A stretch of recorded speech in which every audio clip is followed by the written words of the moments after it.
नमस्कार. आपण ऐकत आहात श्री ब्रह्मचैतन्य महाराज गोंदवलेकर यांची प्रवचने.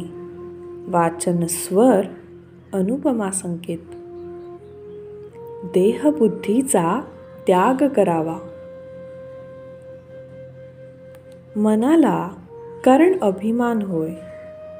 मी मोठा असे मनाने घेतले म्हणजे मनाची गरज लागते. हा अभिमानच भगवंताच्या आणि आपल्यामध्ये आड येतो. हा अभिमान घालवायला गुरु आज्ञेत राहणे, त्यांना शरण जाणे आणि त्यांनी सांगितलेली साधने करणे हे उपाय आहेत. पण ही साधने निराभिमानाने झाली पाहिजेत. हा अभिमान फार सूक्ष्म असतो. मी गुरु आज्ञेत राहतो, त्यांनी सांगितलेली साधने करतो, आता माझा अभिमान गेला, हे म्हणणे सुद्धा अभिमानाचेच बोलणे आहे.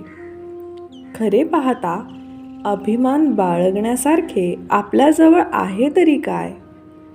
शक्ती की पैसा की कीर्ती? जगात आपल्यापेक्षा कितीतरी लोक मोठे आहेत, पण मौज अशी की भिक्षा मागणाऱ्याला सुद्धा मोठा अभिमान असतो.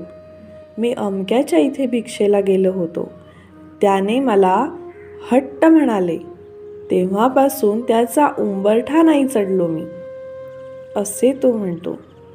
तेव्हा हा अभिमान आणि अपमान ही काय चीज आहे याचा शोध आपण घ्यायला पाहिजे.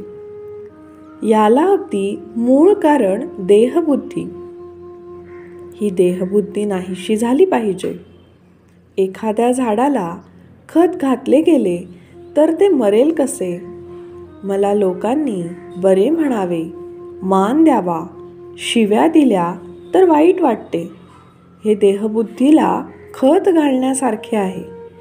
चांगले वाईट, मान अपमान सर्व देवाला अर्पण करावा. वस्तुतः कर्तेपणच त्याच्याकडे सोपवावे, म्हणजे त्या कृत्याचे परिणाम मनावर होऊ देऊ नयेत. व्यवहारात थोडा अभिमान लागतोच, पण तो केवळ कारणापुरता असावा. वरिष्ठाने नोकराशी वागताना अभिमान पाहिजे, पण तो तितक्यापुरताच.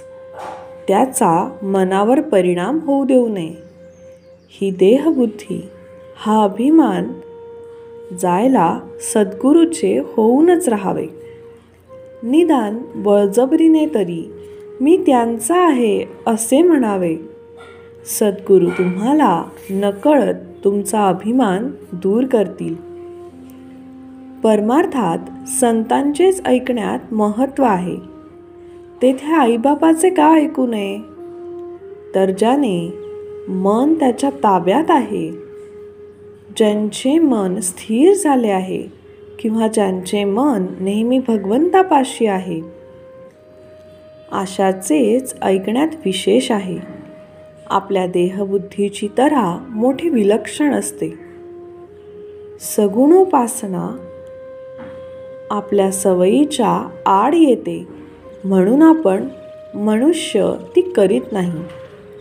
फारच सोपे म्हणून तो भगवंताचे नाम घेत नाही, आणि फुकट काय जेवायला घालायचे म्हणून तो अन्नदानही करत नाही. असा मनुष्य फुकटच जायचा.